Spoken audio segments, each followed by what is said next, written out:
This is The Rusted Willow, and my name is Tammy, and this is where we do high-end DIYs, thrift flips, and trash to treasure. So let's get started with DIY number 1. So the first DIY is this chalkboard, and I had already done a picture on the front of it, and I decided, why am I covering up a perfectly good chalkboard? So I soaked it off, and I was just touching up the wood on the edges with one of those furniture markers. So then I decided to take this Oops paint. It's like paint from Ace Hardware, I believe. It was only $2, and it's in a white color, like an off-white color. And I just give the back of this board one good coat, and I paint the entire thing. I created some free printables for you, and I hope you like them. They will be linked down below in my description box. I actually printed them off as 11 by 17s, but in my Etsy store, you will be able to get them in a bigger size. Here are those designs. It says, I'm so glad I live in a world where there are Octobers. This one has white pumpkins, which I love, and this one is just the saying by itself. So I am using the one with just the saying by itself, and I'm using this Liquitex, and I am going to put it on the back of this chalkboard. And it's kind of like decoupage. So we're going to kind of decoupage it onto the back of this chalkboard.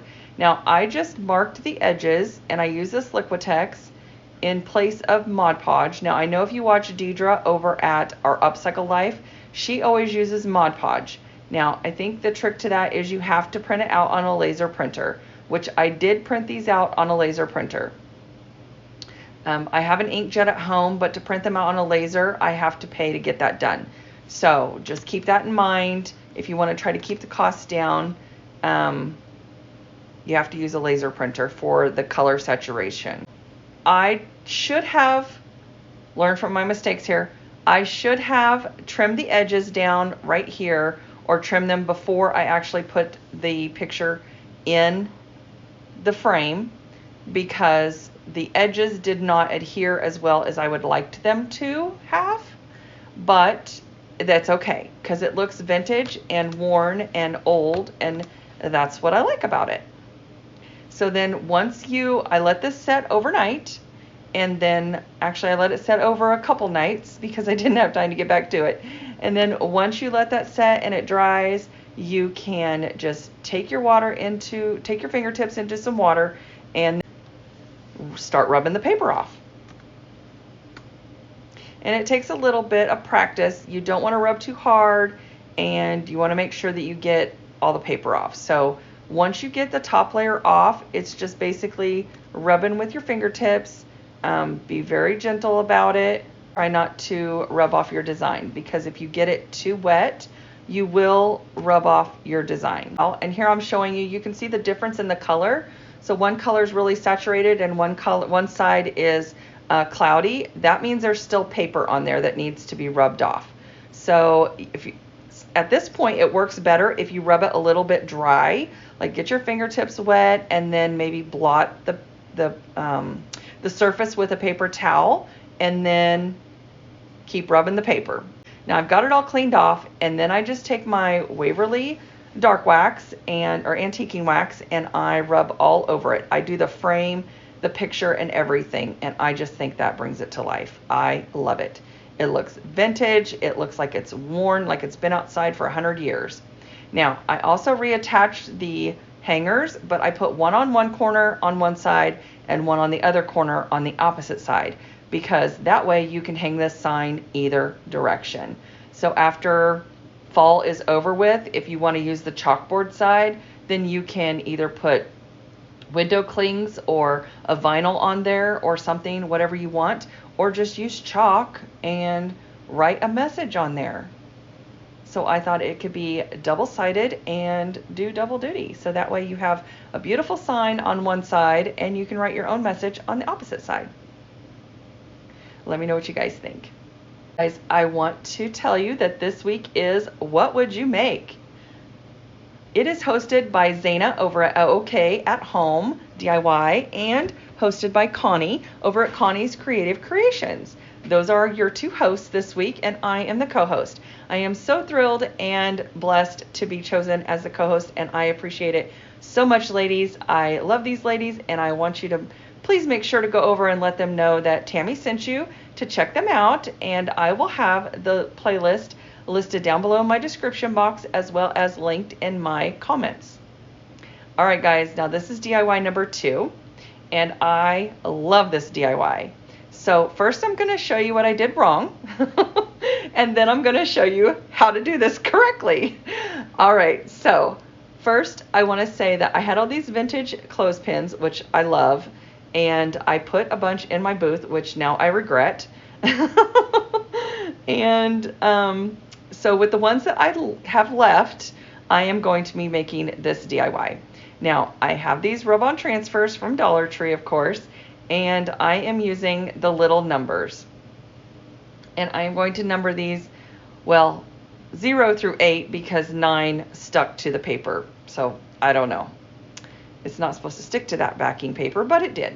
Okay, so see how I'm lining them up with the slit in the front and the numbers on the side where the slit is? Don't do that. That is wrong. And here at number 4, I realized, what are you doing? You're not even going to be able to see the numbers if you do that. So I had to go and scrape the numbers off, sand it down a little bit, and then put them on correctly. They need to be on a flat side. So make sure you put your numbers on the flat side of the clothespin. I'm going to be making a clothespin garland for fall. And I number them 0 through 8 because number 9 got messed up.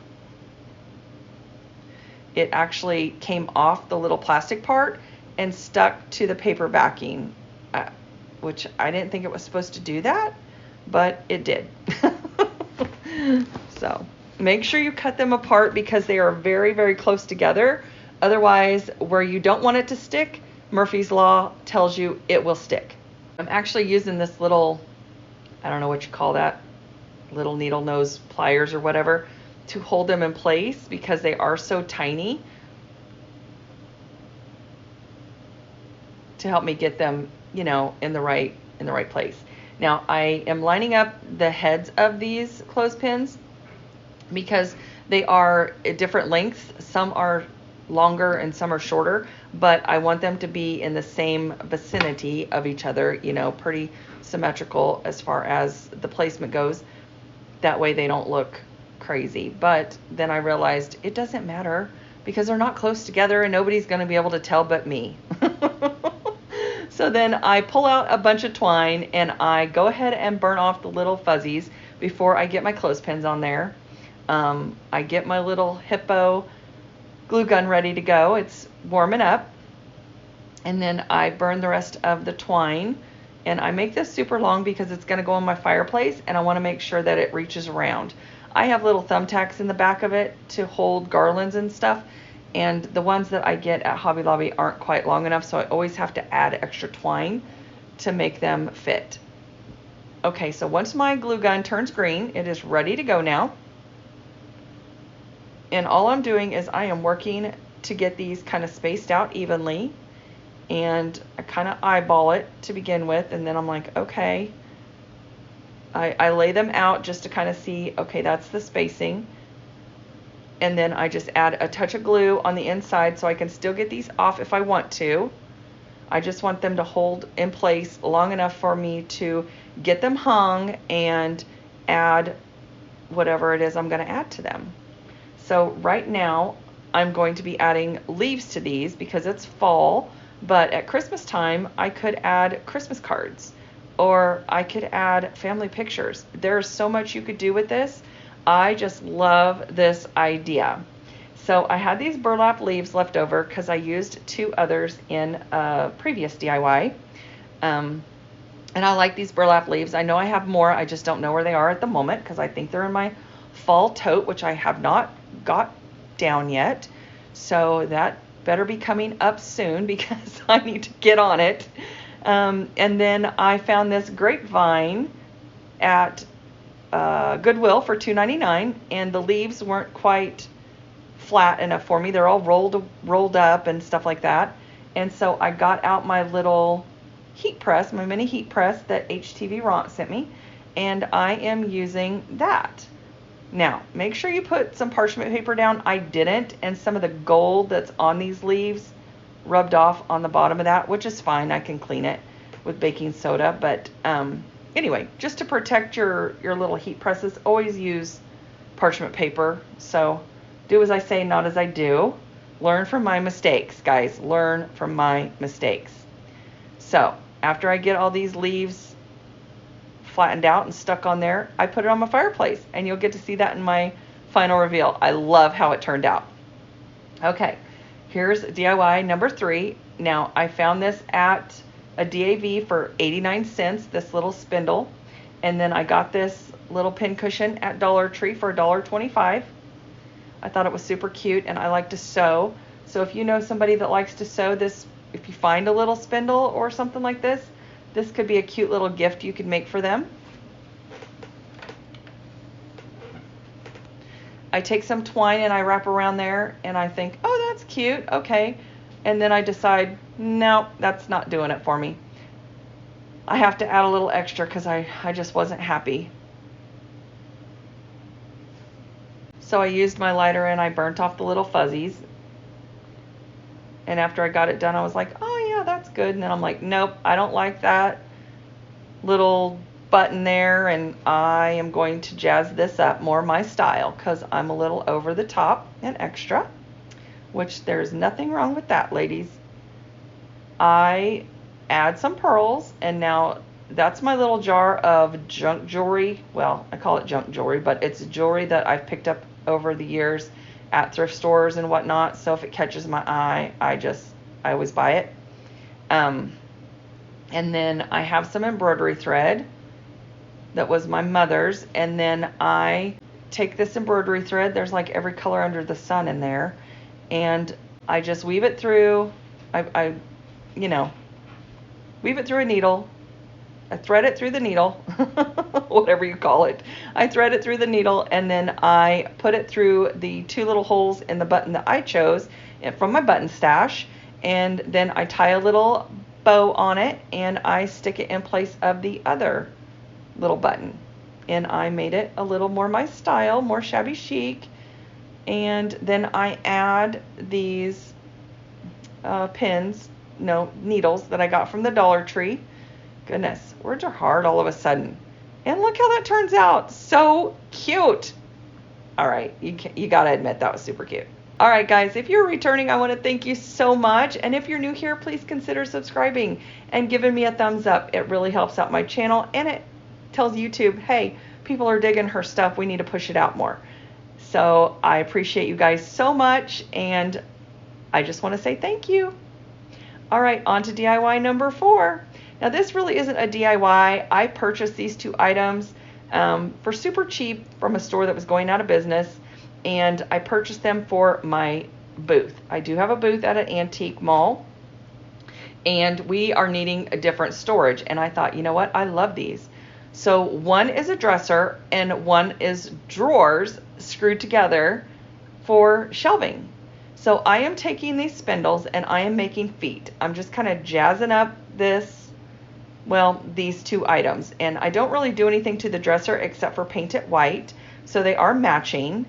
And the bottom of the drawers, which I love the most, we are just adding these little spindle feet. So my husband drilled the holes for me, and he is drilling the pilot holes in the little spindles to put the feet on. I'm holding the camera, so technically it's still my DIY. Okay, guys, I just want to say thank you so much for stopping by. Please make sure to go over and visit the playlist and visit Zana's channel at OK at Home DIY and Connie's channel over at Connie's Creative Creations. And I will have everything listed down below in my description box, as well as the playlist listed in my comments. So let's get to the final reveal. All right, guys, here is that garland. Is that not gorgeous? I love it. I tried to get a close-up picture so you guys could see how cute that is.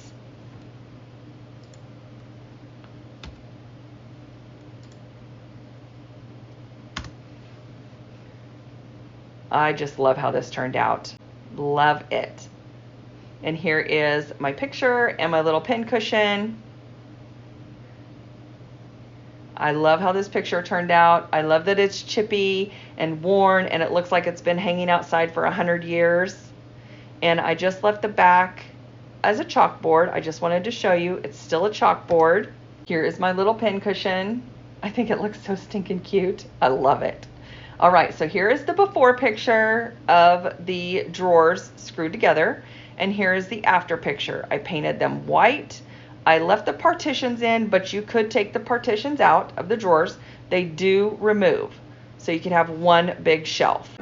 And here it is with the feet. I want to thank you so much for stopping by, and I hope you stop by the playlist, enjoy it, get lots of fall inspiration, and have a wonderful week.